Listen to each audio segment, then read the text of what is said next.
Hello दोस्तों, मेरा नाम नेहा है और आज मैं आपको कक्षा 12 विषय गणित अध्याय 1 संबंध एवं फलन के बारे में बताऊंगी।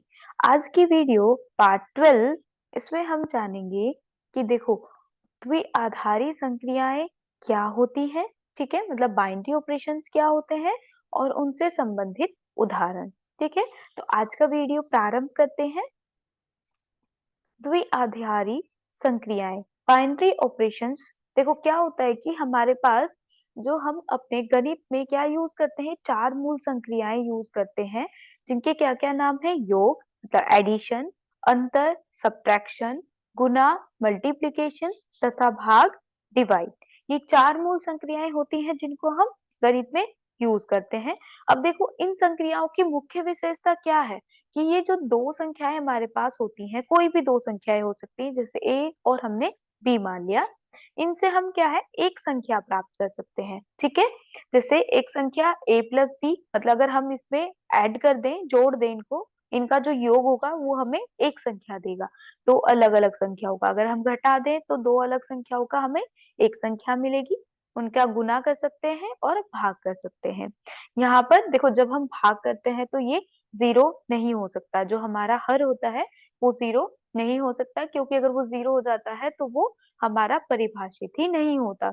तो इसे ये क्या होता है कि हम एक संख्या को संबद्ध क्या कर सकते हैं, संबद्ध कर सकते हैं, मतलब एसोसिएट कर सकते हैं किसके द्वारा, जो हमारी ये चार मूल संक्रियाएं होती हैं इनके द्वारा।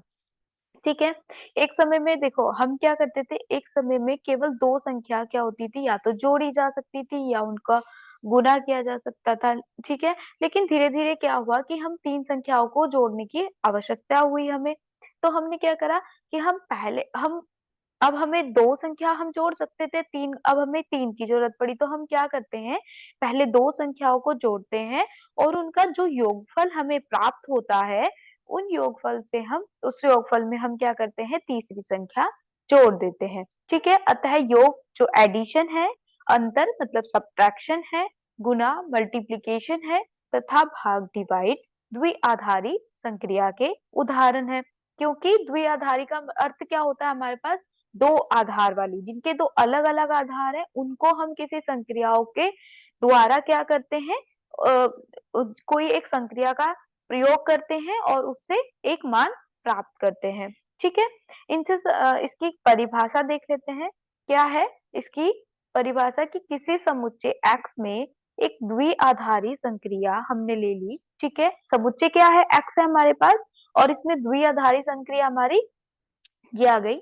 ठीक है, इसमें क्या है, ये स्टार का मतलब यहाँ पर क्या बताया गया है कि इसके स्थान पर हमारा कोई भी क्या आ सकती है, संक्रिया आ सकती है। वो प्लस हो सकती है, माइनस हो सकती है, गुना हो सकता है या भाग हो सकता है, इनमें से कुछ भी हो सकता है। तो देखो एक फलन हमने क्या लिया, जो हमारा एक फलन है वो कैसा आ रहा है कि एक समुच्चय ए से उसी समुच्चय के साथ जो हमारा क्रमिक गुणन है वो ए में ही प्राप्त हो रहा है। तो इसमें क्या है, जो भी हमारा हम क्या यूज कर रहे हैं, यहाँ पर क्या प्रयोग कर रहे हैं, जो भी द्विआधारी संक्रिया हम प्रयोग कर रहे हैं उसको हम इस प्रकार से निरूपित करते हैं। ठीक है, किसी समुच्चय x में ये क्या है, द्विआधारी संक्रिया हम ऐसे ले रहे हैं, तो इसमें हम फलन कैसे परिभाषित करेंगे, इस प्रकार से। ठीक है, a क्रॉस a जो है किसको किससे संबंधित है, a से संबंधित है। ठीक है, और इसको हम कैसे निरूपित करते हैं कि या तो हम ये लिख सकते हैं कि स्टार a b, मतलब कि यहाँ पर कोई आपका संक्रिया आएगी, या फिर हम इस प्रकार लिख सकते हैं। ठीक है, आगे बढ़ते हैं, इनसे संबंधित कुछ उदाहरण देख लेते हैं कि हमें क्या है, प्रश्न दिया गया है कि सिद्ध कीजिए कि R में योग, अंतर और गुना ये तीनों क्या है, द्विआधारी संक्रियाएं हैं, किंतु भाग R में द्विआधारी संक्रिया नहीं है। यहाँ R का मतलब क्या हुआ, वास्तविक संख्याओं का जो समुच्चय होता है। साथ ही हमें यह भी सिद्ध करना है कि भाग ऋणोत्तर वास्तविक संख्या, जो हमारी ऋणात्मक वास्तविक संख्याएं होती हैं, उनके जो संख्याओं का जो समुच्चय है R, उसमें द्विआधारी संक्रिया है। ठीक है, भाग जो हमारी ऋणात्मक है उसमें है, लेकिन जो हमारे वास्तविक संख्याओं का समुच्चय है उसमें भाग क्या होता है, द्विआधारी संक्रिया नहीं है, ये हमें सिद्ध करना है। तो देखो कैसे कर सकते हैं। यहाँ पर आर क्या दिया गया है, वास्तविक संख्याओं का समुच्चय, जो क्या होता है, हमारे माइनस अनंत से अनंत तक की जितने भी हमारी संख्याएं होती हैं उन सभी संख्याओं को उनका एक समुच्चय होता है। और अगर मैं सिर्फ ऋणात्मक की बात करूं तो ऋणात्मक वास्तविक संख्या हमारी क्या होती है, जो माइनस, जो ऋणात्मक मतलब कि -1 से स्टार्ट होकर माइनस अनंत तक जा रही है। ठीक है, तो इसमें क्या है कि अगर मैं प्लस के लिए देखो बात कर रही हूँ तो प्लस में क्या है, आर हमारा वास्तविक संख्याएं है, वास्तविक संख्याओं का समुच्चय। तो आर से आर में जो भी हमें क्या मिल रहा है, आर से आर में अ, जो भी हमें अवयव मिलेगा उसका जो आर से ही संबंधित होगा। मतलब देखो यहाँ पर क्या है, इसका एक क्रमिक गुणन बनेगा, आर क्रॉस आर, मतलब उसके जो क्रमिक गुणन हमारे पास आ रहे हैं उसमें अगर मैं ये क्या कर रही हूँ, ये संक्रिया प्रयोग कर रही हूँ तो मुझे क्या मिलेगा। देखो इसको किस प्रकार से करेंगे, तो ए और बी हमारे पास दो संख्याएं हैं, ठीक है, तो ये कैसे आ जाएंगे, अगर हमारे पास प्लस हम यूज कर रहे हैं, किसके लिए प्लस प्रयोग कर रहे हैं, किसके लिए, संक्रियाएं, संक्रिया यूज कर रहे हैं, तो हमारे पास क्या आ रहा है, ए प्लस बी, इसके द्वारा परिभाषित है। अगर हम माइनस की बात करते हैं तो इसमें जो हमारा क्रमिक गुणन आएगा, क्रमिक अ, क्रमिक गुणन जो हमारा होता है, जैसे ए और बी क्या है, एक दो संख्याएं हैं, इसमें माइनस हमारा क्या कर रहा है, द्विआधारी संक्रियाएं जो हमारी संक्रिया होती है उसको दिखा रहा है। तो यहाँ पर अगर हम इस संक्रिया का प्रयोग कर रहे हैं तो a माइनस बी भी क्या होना चाहिए, आर में ही होना चाहिए। ठीक है, इसी प्रकार यहाँ पर a प्लस बी भी आर में होना चाहिए। गुना के लिए देखूं तो वो भी आर से मिल रहा है। तो देखो अगर मैं कोई भी उदाहरण ले लेती हूँ, मान लो मैंने a का मान 2 ले लिया, b का मान 3 ले लिया, तो 2 और 3 को जोड़ा तो 5 मिला, 5 भी हमारे आर में है। ठीक है, तो सिद्ध हो जा रहा है। अगर मैं माइनस ले रही हूँ, मान लो कि 5 लिया और 6 लिया, तो 5 माइनस 6 1 आ गया, 1 भी इसमें है। या 5 माइनस 9 ले लो तो माइनस का 4 आ रहा है, -4 भी हमारे समुच्चय में है।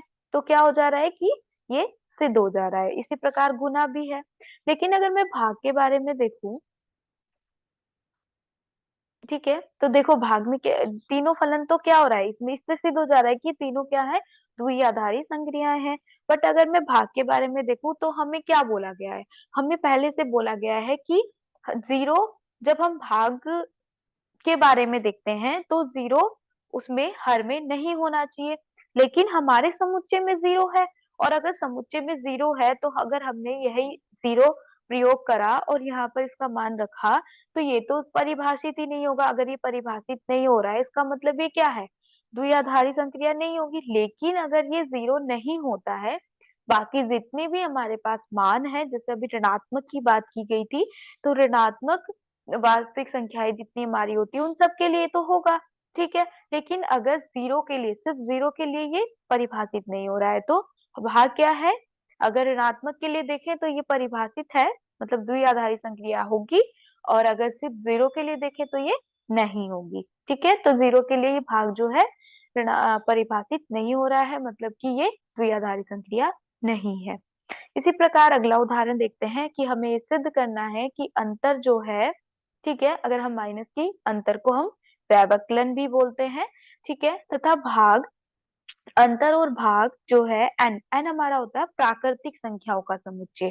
ठीक है, इसमें द्विआधारी संख्या नहीं है, ये हमें बताना है। तो देखो हम कैसे बता सकते हैं, यहाँ पर n हमारा प्राकृतिक संख्याओं का समुच्चय, जिसमें क्या होता है 1 से प्रारंभ होती हैं संख्याएं और अनंत तक जाती हैं।